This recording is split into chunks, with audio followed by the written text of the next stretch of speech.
Elijah calls down fire from heaven again and again. After Ahab died, his son Ahaziah became the king of Israel. One day he fell down and got a bad owie.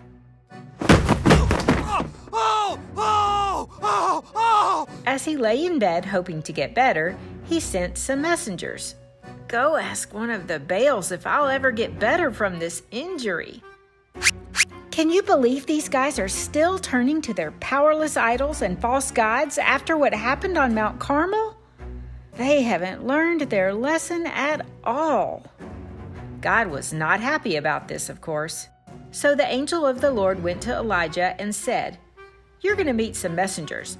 Tell them to say to the king, 'Is it because there's no God in Israel that you go talk to a Baal instead of coming to me?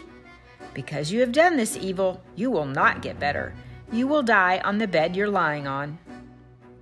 When the messengers heard this, they returned to the king. "Back so soon?" the king asked.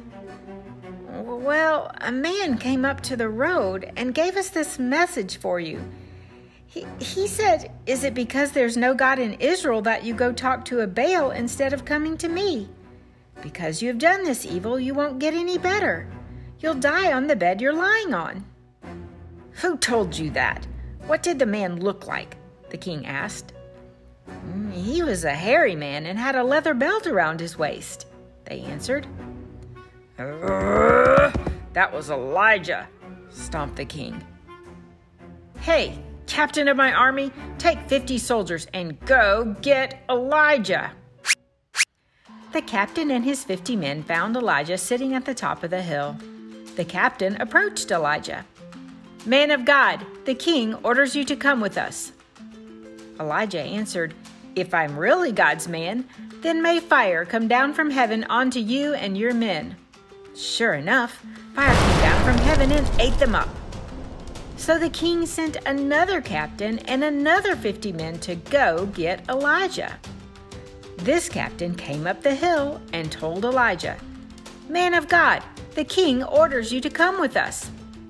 Again, Elijah answered, "If I really am God's man, then may fire come down from heaven and eat up you and your men too." Again, fire came down from heaven and ate them up too. Did you notice again that Elijah didn't say, "Pretty please, God, can you please send fire down for me?" Nope. Elijah just said, "Let there be fire from heaven," and there was. Did you know that God says these types of things are going to happen again? You'll find out later that at the very end of our big story, very close to the back in Eden story, God tells about 2 witnesses, 2 who will see through to heaven and boldly speak out God's truth to the world. Our world, your world. And they're going to do some of these things like Elijah did. It says they will be able to make big whammies happen anytime they want, just like Elijah is doing here. So don't think these types of things don't or won't happen anymore. God says they will, and hopefully in your lifetime. So keep your eyes open and your heart ready.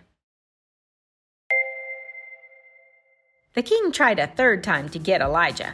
He sent a 3rd captain and 50 more men.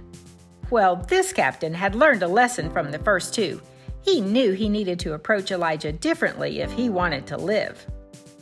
He fell on his knees before Elijah and begged, "Man of God, have respect for my life and the lives of these 50 men with me. We know that fire from heaven came down on the other men, but please have mercy on us." Then the angel of the Lord told Elijah, "It's okay. You can go with him this time. There's nothing to be afraid of." So Elijah went with the men and appeared before the king. But it wasn't like Elijah had anything new to say now that he was in front of the king. His message from God was the same. "Is it because there's no God in Israel that you go talk to a Baal instead of coming to me? Because you've done this evil, you will not get better. You will die on the bed you're lying on." And sure enough, the king died, just like Elijah said he would.